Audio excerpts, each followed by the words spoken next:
이곳은 프랑스의 한 박물관. 한쪽에서 눈에 눈물이 맺힌 채 서 있는 미모의 여성이 벽에 걸린 작품을 뚫어지게 바라보고 있습니다. 그녀는 주변의 시선도 속삭이는 소음도 아랑곳하지 않습니다. 누군가 그녀를 다그치듯 부르기도 했지만 그녀의 발은 바닥에 붙은 듯 꼼짝도 하지 않습니다. 오직 작품만을 응시할 뿐입니다. 그녀의 반응은 다른 관람객들에게도 이상한 기류를 불러일으켰습니다. 사람들이 작품 쪽으로 몰려들기 시작했습니다. 그녀의 시선을 따라간 이들 역시 경악을 금치 못했는데요. 도대체 어떤 사연인지 지금 바로 알아보겠습니다. 이 사연은 실제 사건을 바탕으로 각색되었으며 일부 인물과 대화는 허구적 요소를 포함하고 있습니다. 안녕하세요. 제 이름은 카미유 엘리지입니다. 저는 보르도에서 자랐어요. 그 도시는 마치 그림 같았습니다. 거리 하나, 건물 하나에도 이야기가 담겨 있었어요. 제 부모님은 예술을 사랑하셨고 덕분에 저도 자연스럽게 예술을 사랑하게 되었어요. 어린 시절 내내 인상주의 화가들의 색채, 부드러운 곡선의 조각상, 오래된 책의 냄새에 둘러싸여 살았습니다. 예술은 제게 두 번째 언어 같았어요. 또래 아이들보다 그 언어를 더 잘 이해한다고 느낀 적도 많았습니다. 저는 28살이고 작년까지만 해도 보르도의 한 작은 박물관에서 큐레이터로 일하고 있었어요. 제 일은 이야기를 담고 있는 작품들을 선택하고 전시하는 것이었어요. 이 일이 너무 좋았지만 마음 한구석이 늘 허전했습니다. 정확히 뭐가 부족한 건지 모르겠더라고요. 어쩌면 제가 프랑스 문화에만 갇혀 있어서 그런 걸지도 몰라요. 프랑스는 아름다웠지만 제겐 너무 익숙한 안식처였거든요. 어느 날 저녁, 퇴근 후 친구 소피가 새로운 갤러리에 가자고 했어요. 너 이렇게 맨날 자기만의 세상에 갇혀 있으면 안 돼 라며 그녀가 말했습니다. 소피는 항상 저를 낯선 곳으로 끌고 다니는 친구였어요. 이번 전시는 아시아에서 온 거야. 너도 좋아할 거야. 갤러리는 조용했고 나무와 잉크 냄새가 은은하게 풍겼어요. 산과 강을 그린 그림들, 정교한 도자기들, 추상 조각들을 지나가며 봤지만 딱히 큰 감흥은 없었어요. 그런데 어느 모퉁이를 돌자마자 발길이 멈췄습니다. 처음엔 그게 뭔지조차 알 수 없었어요. 선과 형태, 그리고 패턴들이 커다란 캔버스를 가득 채우고 있었죠. 현대미술 같기도 하고 고대 유물 같기도 했어요. 가까이 다가가 보니 그 패턴들이 단순한 무늬가 아니라는 걸 깨달았습니다. 그건 글자였어요. 한글이야.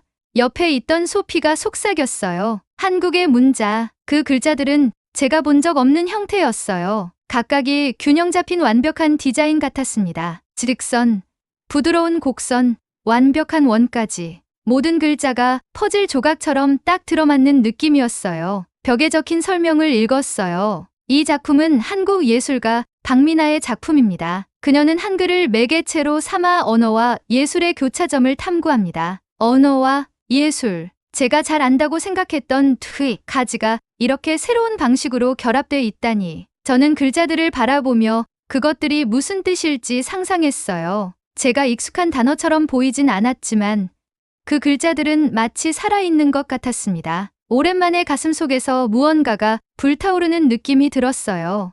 호기심이었죠. 그날 밤 그 글자들이 계속 머릿속을 떠나지 않았어요. 이를 닫고 잠잘 준비를 하는 순간까지도 그 형태들이 자꾸 떠올랐습니다. 마치 머릿속에서 떠나지 않는 멜로디처럼요. 다음 날 저는 혼자 갤러리를 다시 찾았어요. 그 작품을 다시 보고 싶었고 그때 느꼈던 불꽃을 다시 경험하고 싶었습니다. 작품 앞에 1시간 가까이 서서 눈으로 모양을 따라 그렸어요. 그 글자들을 바라보면서 문득 이런 생각이 들었어요. 이 글자를 쓰는 사람들은 이것을 어떻게 볼까?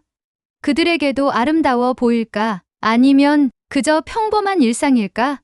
제가 매일 프랑스 글자들을 보면서도 그 형태를 잘 의식하지 않는 것처럼 한글도 그냥 또 다른 알파벳일 뿐일까?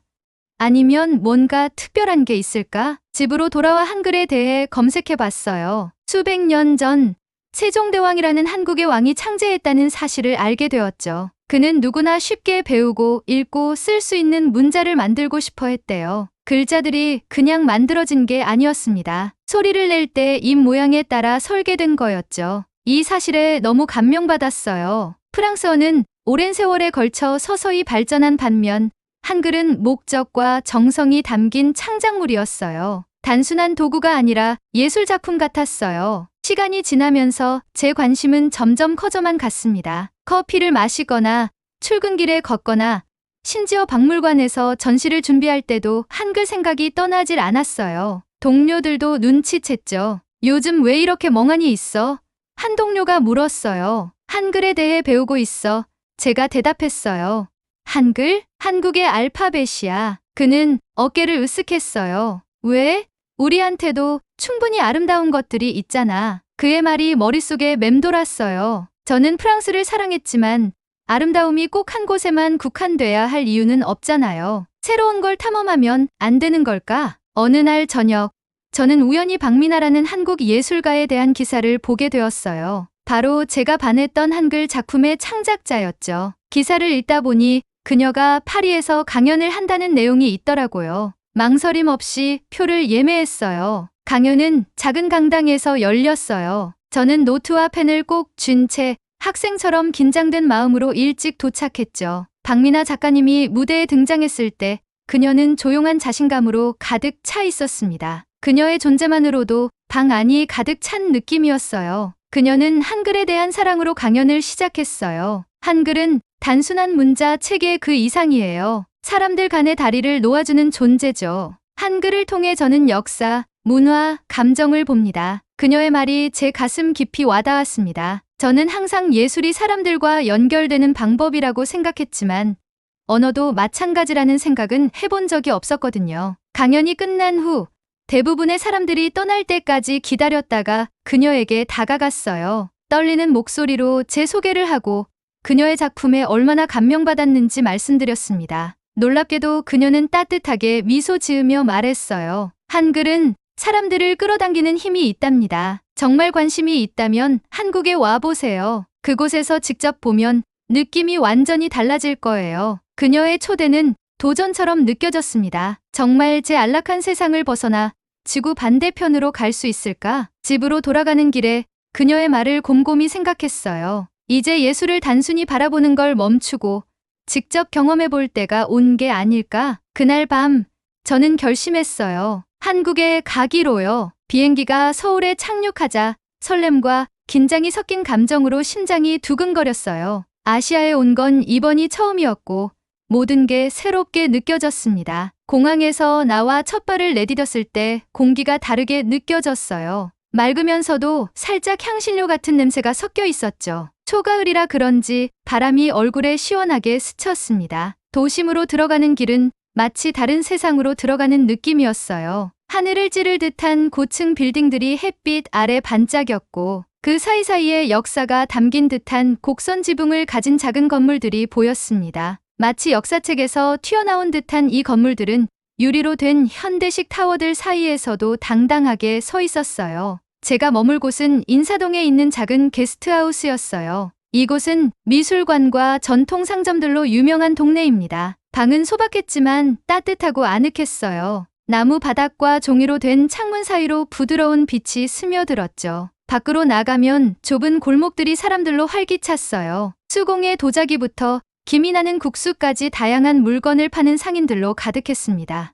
웃음소리와 대화, 그리고 거리 음악가들의 부드러운 멜로디가 어우러진 공기가 참 좋았어요. 거리를 거닐다 보니 한글이 어디에나 있는 걸 알게 되었어요. 상점 간판, 거리 이름, 벽에 붙은 포스터까지 한글은 마치 도시의 심장처럼 살아 움직이는 것 같았어요. 그 뜻을 읽을 순 없었지만 글자의 형태와 패턴이 저를 끌어당겼습니다. 다음 날 저는 한적한 골목에 있는 작은 카페에서 박미나를 만났습니다. 그녀는 제가 기억하던 그대로였어요. 차분하면서도 자신감이 넘치고 그녀의 조용한 에너지는 사람을 편안하게 만들었어요. 따뜻한 미소로 저를 맞이하며 창가 쪽자리로 안내했습니다. 우리는 차를 마시며 이야기를 나눴어요. 그녀는 한글에 대해 더 많은 이야기를 들려주었어요. 한 글자 한 글자가 단순히 형태를 넘어선 의미를 가진다고 했습니다. 자음은 말을 할 때 입과 혀의 모양에서 영감을 받았고, 모음은 하늘,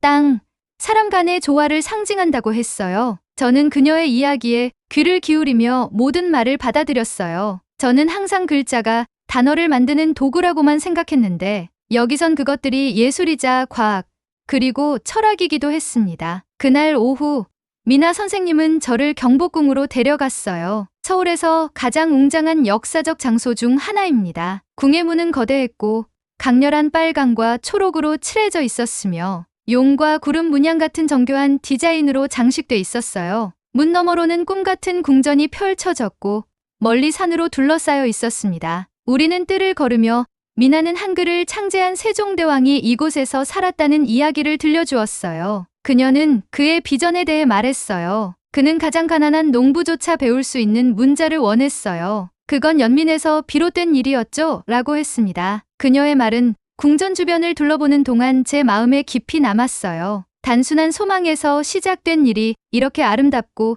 실용적인 결과를 낳았다니 놀라웠습니다. 그 후 며칠 동안 저는 혼자 서울을 탐험했어요. 매일 아침 일찍 일어나 거리로 나가 도시가 저를 이끄는 대로 걸었습니다. 전통시장에 가보니 공기는 구운 생선, 신선한 채소, 달콤한 떡 냄새로 가득했어요. 장인들이 나무 도장을 새기거나 종이 등에 섬세한 무늬를 그리는 모습을 지켜봤습니다. 어디를 가든 한글이 보였어요. 단순한 글자가 아니라 예술과 문화의 일부처럼 보였습니다. 어느 저녁, 저는 청계천에 앉아 있었습니다. 도시를 가로지르는 이 시냇가 주변에는 사람들이 조용히 대화를 나누거나 물소리를 들으며 쉬고 있었어요. 시냇물은 주변 빌딩의 불빛 아래 반짝였죠. 저는 작은 노트를 꺼내 한글을 그리기 시작했어요. 글자의 형태를 외우고 균형을 이해하려 노력했습니다. 마치 춤을 배우는 것 같았어요. 한 획 한 획이 정확해야 했지만 동시에 자연스러워야 했죠. 제가 연습하는 동안 어린 소녀가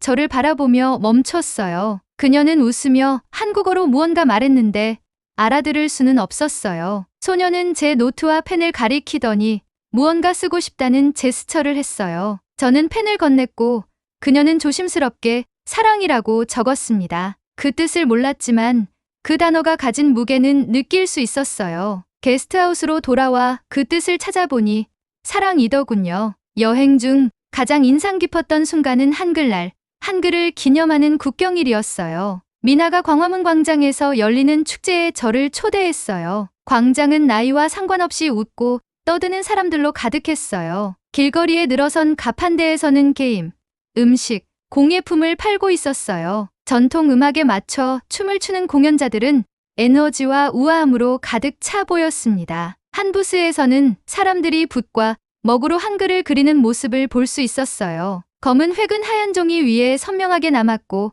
단순하지만 각각이 걸작처럼 느껴졌습니다. 저도 한번 해보기로 했어요. 떨리는 손으로 붓을 집어 들었어요. 먹물에 붓을 담갔을 때 검은 액체가 붓에 스며드는 모습이 신기했습니다. 천천히 종이에 붓을 가져갔어요. 첫 획은 너무 연해서 거의 보이지 않았어요. 다시 시도했죠. 이번엔 조금 더 힘을 주어 눌렀습니다. 붓이 부드럽게 움직이며 선명한 선을 남겼어요. 완벽하진 않았지만 기분이 좋았습니다. 시간이 가는 줄 모르고 계속했어요. 획 하나하나가 새로운 세계로 들어가는 발걸음 같았어요. 말 없이도 제 자신을 표현할 수 있는 연결고리가 된 기분이었죠. 글자들은 단순한 형태를 넘어 저와 이 문화, 그리고 사람들과 이어주는 다리가 되었어요. 그날 밤 게스트하우스로 돌아가는 길에 도시는 달라 보였어요. 단순히 제가 방문 중인 장소가 아니라 저를 따뜻하게 받아준 곳처럼 느껴졌습니다. 한글로 쓰인 간판과 현수막을 보며 처음으로 그 뜻을 머리로는 몰라도 마음으로는 이해할 수 있을 것 같았어요. 서울은 제가 기대했던 것보다 더 많은 것을 주었어요. 예술이 살아 숨쉬며 세상을 잇는 다리가 될 수 있다는 것을 보여줬죠. 그리고 그 모든 것은 몇 개의 단순한 글자에서 시작되었습니다. 제 첫 번째 한글 수업은 홍대 근처의 작은 교실에서 시작되었어요. 홍대는 예술과 에너지가 넘치는 동네로 유명하죠. 그 건물은 오래되어 삐걱거리는 나무 바닥과 색색의 포스터들로 덮인 벽이 특징이었어요. 교실에서는 은은하게 잉크와 종이 냄새가 풍겼습니다. 선생님 김 선생님은 따뜻하게 저를 맞아주셨어요. 회색 머리를 단정히 묶은 그녀는 친절해 보였고 부드러운 목소리와 인내심 가득한 미소는 저를 편안하게 만들어 주었습니다. 교실에는 저처럼 외국인 학생 몇 명만 있었어요. 김 선생님은 칠판에 한 글자를 적으며 수업을 시작했어요. 이건 기억이에요. 그녀가 말했어요. 그리고 발음을 시범 보이며 천천히 소리를 내주셨습니다. 그 소리는 부드러웠고 마치 기나 소리를 속삭이는 듯 했어요. 저는 펜을 들어 그 글자를 따라 써보았습니다. 첫 시도는 흔들리고 선이 고르지 못했어요. 김 선생님이 다가오셔서 제 손을 살짝 조정해 주셨어요. 펜을 가볍게 잡으세요. 그녀가 말하며 손짓으로 흐름을 보여주셨습니다. 흐르게 해보세요. 연습을 하다 보니 이 글자가 얼마나 단순하면서도 아름다운지 깨달았어요. 마치 열려있는 문 같았고 그 안으로 들어가라는 초대를 받는 기분이 들었습니다. 다음 글자는 아였어요. 발음은 아라고 했습니다. 세로선 하나의 짧은 오른쪽 획만 있었지만 그 단순함 속에 조용한 우아함이 담겨 있었습니다. 김 선생님은 한글의 모음이 자연에서 영감을 받았다고 설명해 주셨어요. 세로선은 똑바로 선 사람을, 짧은 획은 하늘이나 땅을 상징한다고 했어요. 단순한 형태 안에 이렇게 많은 의미가 담길 수 있다는 사실이 놀라웠습니다. 그날 수업 시간 내내 저는 고과 아를 연습했어요. 수업이 끝날 즈음엔 꽤 자신 있게 쓸 수 있었죠. 집으로 돌아가는 길에도 그 두 글자가 어떻게 맞물리는지 계속 생각하게 되었어요. 마치 퍼즐을 풀어가는 것 같았어요. 집에 도착하자마자 게스트하우스의 작은 책상에 앉아 노트를 펼쳤습니다. 고과 아를 반복해서 써보았어요. 한 페이지를 채우도록 정성스럽고 신중하게 글자를 적으며 연습했죠. 매번 쓰는 획마다 작은 발전을 느낄 수 있어 조용한 만족감이 들었어요. 다음 날 김 선생님은 자음과 모음을 결합해 음절을 만드는 방법을 가르쳐 주셨어요. 그녀는 칠판에 가를 적으며 설명했어요. 고과 아가 합쳐져서 가라는 소리가 납니다. 단순한 단어였지만 글자들이 어떻게 맞물리는지를 보는 것이 마치 마법 같았어요. 저는 노트에 그 단어를 반복해서 써보았고 손에 익을 때까지 연습했습니다. 수업 외에도 저는 거리에서 한글을 보기 시작했어요. 간판, 메뉴, 광고가 모두 연습할 기회가 되었죠. 단어의 뜻은 몰랐지만 이제는 글자 몇 개쯤 알아볼 수 있었습니다. 어느 날 오후 작은 서점에 들렀어요. 서가에는 한국 소설, 동화책, 시집들이 가득했어요. 저는 커다란 글씨로 쓰인 얇은 책 한 권을 골랐습니다. 게스트하우스로 돌아와 그 책을 펼쳐 첫 페이지를 읽어보려고 했어요. 대부분의 단어는 여전히 낯설었지만 고, 아, 무 같은 제가 아는 글자들이 몇 개 보였어요.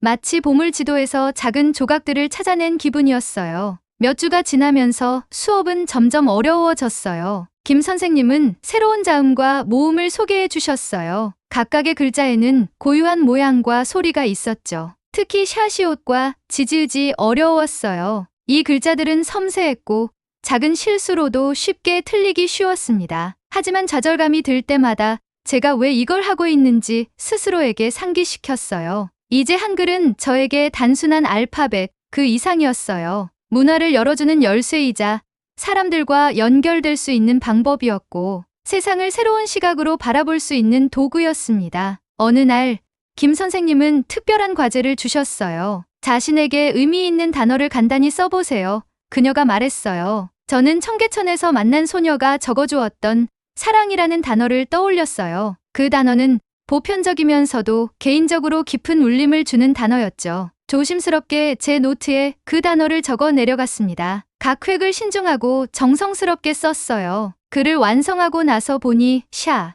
아, 이, 아, 응이 합쳐져 무언가 아름다운 형태를 만들어냈어요. 김 선생님은 제 작품을 보며 미소를 지으셨어요. 아주 잘했어요. 그녀가 말했어요. 한글은 단순히 단어를 쓰기 위한 것이 아니에요. 감정을 표현하기 위한 것이기도 해요. 수업이 끝난 후 저는 서울의 문화를 더 깊이 탐험하기 시작했어요. 한국 음악을 들으며 가사를 따라 해보려 노력했고 자막이 있는 영화를 보며 화면에 나오는 글자들을 공부했어요. 어느 저녁 작은 공원에서 열린 콘서트에 갔어요. 가수가 부드럽고 감미로운 목소리로 민요를 부르는데 가사가 한글로 스크린에 표시되었어요. 저는 그 글을 따라가며 몇몇 단어를 알아볼 수 있었어요. 그 순간 저는 단순히 언어를 배우는 것을 넘어 그 언어 속에 담긴 감정과 연결되는 느낌을 받았습니다. 한글을 배우는 과정은 쉽지 않았지만 그만큼 깊이 있는 보람을 느꼈어요. 매일 새로운 도전이 있었지만 동시에 새로운 발견도 있었습니다. 글자들은 단순히 페이지 위의 형태를 넘어섰고 이제는 제가 탐험하기 시작한 세계로 향하는 다리가 되었어요. 서울 거리를 걸으며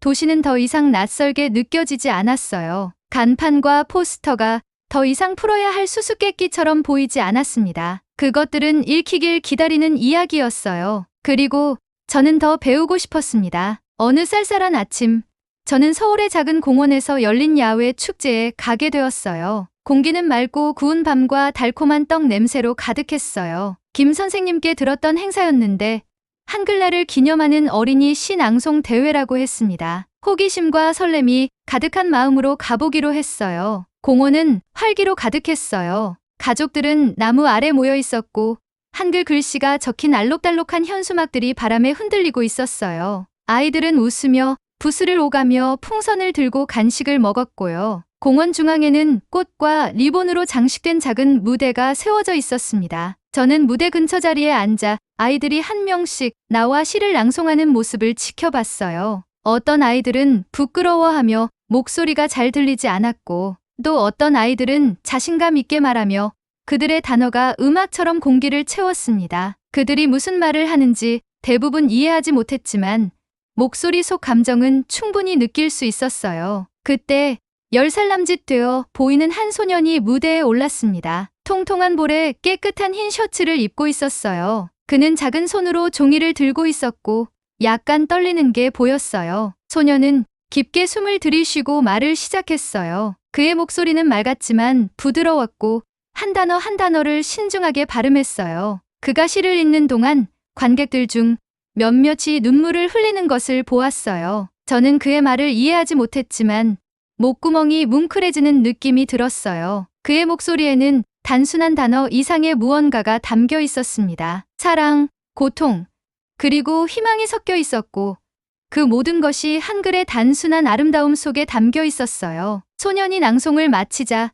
관객들은 뜨거운 박수를 보냈어요. 저도 함께 박수를 쳤고 마음이 가득 찬 느낌이 들었어요. 그 이유를 다 알지는 못했지만요. 호기심이 생겨 저는 행사 후에 소년의 어머니에게 다가가 시를 볼 수 있는지 물어봤어요. 그녀는 친절한 미소를 지으며 종이를 건네주셨고 저는 깔끔하게 적힌 한글 글자들을 내려다보았습니다. 그 시는 그의 어머니에 대한 내용이었어요. 고된 노동으로 거칠어진 손과 어려운 날들에도 힘을 주었던 미소를 묘사했어요. 단어들은 사랑과 감사로 가득 차 있었지만 동시에 슬픔도 느껴졌습니다. 모든 단어를 알지 못해도 그의 깊은 감정을 충분히 이해할 수 있었어요. 그 시는 며칠 동안 제 머릿속을 떠나지 않았어요. 한글이 이 소년에게 이렇게 깊은 무언가를 표현할 수 있는 도구를 제공했다는 사실이 계속 떠올랐습니다. 그걸 떠올리며 저도 제 삶과 제가 사랑하는 사람들에 대해 생각하게 되었어요. 한글 실력이 아직 부족했지만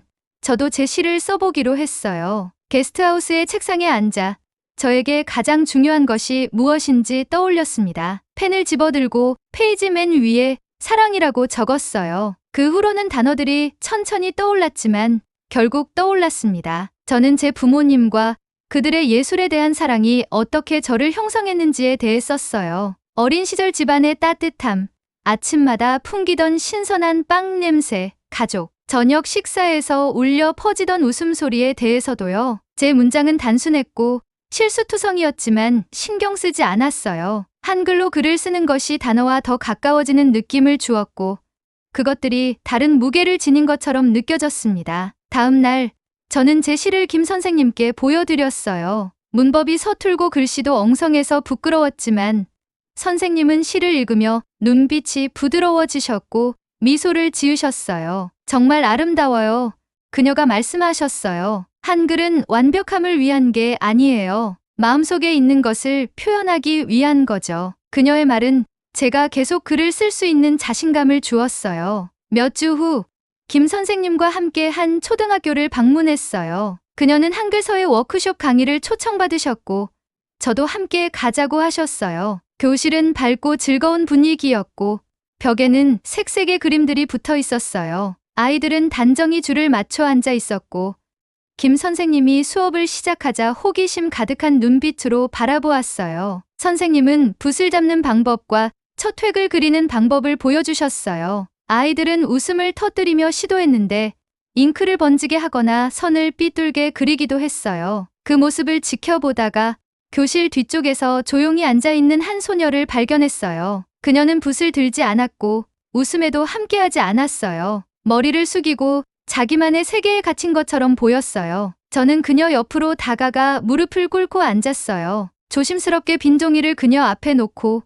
붓을 들어 사랑이라는 단어를 굵고 신중한 획으로 적었어요. 그녀는 저를 올려다보며 호기심 어린 눈빛을 보냈습니다. 저는 붓을 건네며 그녀의 손을 잡고 글자를 따라 쓰게 했어요. 천천히 그녀의 얼굴에 작은 미소가 피어났습니다. 워크숍이 끝날 즈음엔 그녀는 혼자 글을 쓰고 있었고 획이 점점 더 자신감 있게 그려졌어요. 그녀의 기쁨을 보는 순간 제가 왜 한글에 반했는지 다시 떠올리게 되었어요. 몇 달이 지나면서 한글에 대한 제 이해는 더욱 깊어졌습니다. 이제 단순히 글자를 배우는 것이 아니라 제 자신을 표현하는 방법을 배우고 있었어요. 더 많은 시를 썼고 하나씩 나아질 때마다 뿌듯함을 느꼈습니다. 심지어 한글로 일기를 쓰기 시작했어요. 제 생각과 경험을 페이지에 채우며요. 어느 저녁 처음 그 소년의 시를 들었던 공원으로 돌아갔어요. 그때만큼 시끌벅적하진 않았고 몇몇 사람들만 산책로를 따라 걷고 있었어요. 저는 벤치에 앉아 노트를 펼쳤습니다. 가로등의 부드러운 빛 아래서 새로운 시를 썼어요.